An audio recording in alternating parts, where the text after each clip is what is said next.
Oh yeah, leopard, meow. Hey everybody, welcome back to the channel. I'm Britt, creator of the StyleShaker, your guide to green and clean beauty, and today I am back with a product review for the Jane Iredale PurePressed Base Mineral Foundation. Yes, I said it. I have it in the color sand. I've been trying it out for a couple weeks, so I'm gonna tell you what I think. Stick around and let's get into it. Heads up, if you're going from toxic to non-toxic and have no clue where to start, check out my free green beauty guide back on the website. It's the one pager I wish I had when I first started out. In the meantime, don't forget to like this video and make sure you subscribe so you never miss another one.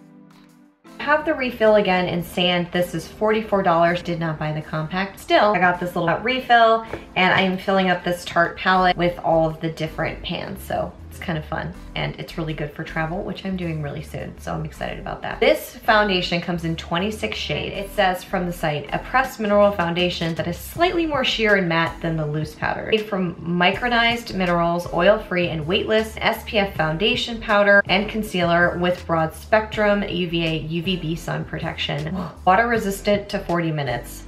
Reef safe, gluten-free, vegan. It's either gonna have SPF 20 or SPF 15 depending on the shade that you get. Anyway, I wear like 50 other different SPF products on my face, so I'm covered. And now we are going to go down the scorecard questions, and it always starts with the first one, which is, how do the ingredients look? Is it clean? Is it green? What does that even mean? I'm rhyming. I have a whole process for this. You can click below if you want to learn more about it. Everybody does it a little bit differently, so you might want to check that out. In the meantime, this scored from a 1 to 5, 5 being the best, 1 being like the worst. It scored a 4. It is not a 0. It is not a full 1 across the board. I look up ingredient by ingredient. I will have the breakdown of ingredients out there for you. There are some iron oxides in there, 1 to 4 on the EWG scale. Now, let's get to the next question. So coverage, does skin still look like skin after you apply it? I already have some stuff on my face now, but I use the Sigma F20 brush usually, and there's a mirror. Sand was a really good match for me.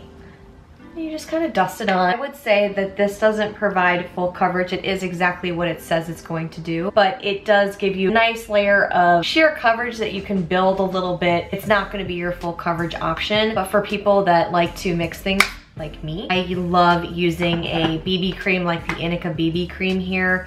Very lightweight, dermatologist recommended. And then I would put something like this powder foundation on top of it to create a really nice lightweight look to even out skin tone, because that's what I want. I have a little bit of rosiness on the cheeks, so I like evening that out, and then I put a bronzer on top of it. It's not as medium as I would like. It's a little sheared out for me. I wouldn't say it's very matte or very cakey. It does look natural. Ugh, I hate using that word. My skin does look like skin. Overall, I gave it a 4. It was very close to a 5. Staying power, does it last all day? I rarely use it on its own. I like to, again, combine either a moisturizer underneath or a tinted moisturizer or some type of BB cream underneath for just that type of effect. I have combination skin. If you have really dry skin, you're gonna wanna use that too. If you have oilier skin, you probably won't need much of it. This will kind of be a nice light dusting on top of that. Depends on the skin type, depends on the lifestyle. For me, it lasted. It wasn't like super strong after maybe a few hours of wear.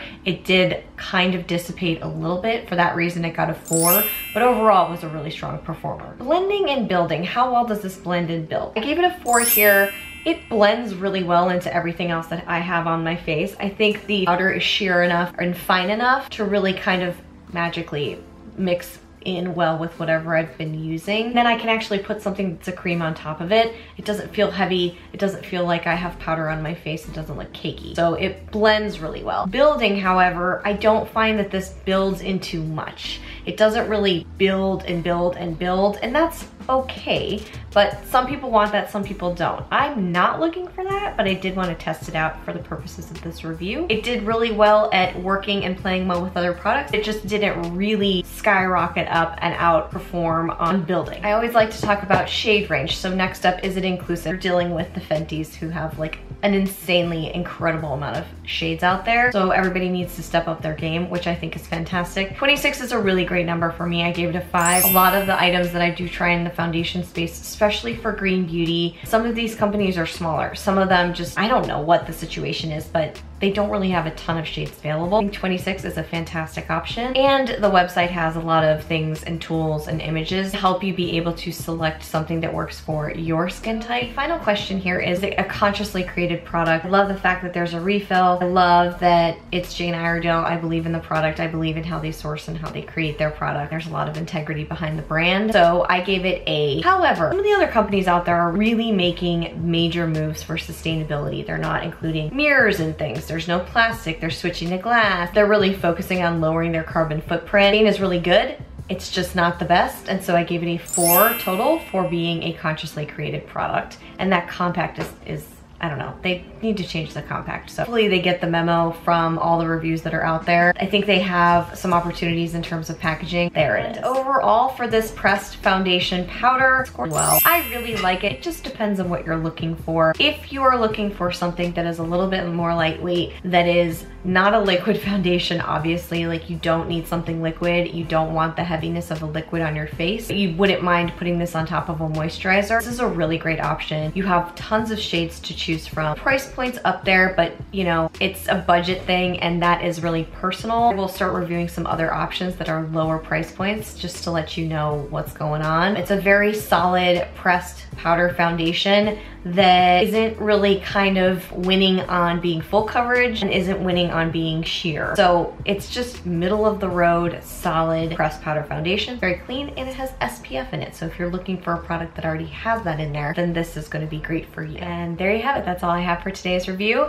I hope you enjoyed this. Let me know if you've tried this foundation, if you love it, if you have something else that you like a whole lot more, whatever the case may be, let me know. I'm all ears. And I love when everybody shares with this community. It's not just about me talking about my experience with it, but other people can chime in, which I love. That's all I have to say. I will see y'all right back here real soon. Until then,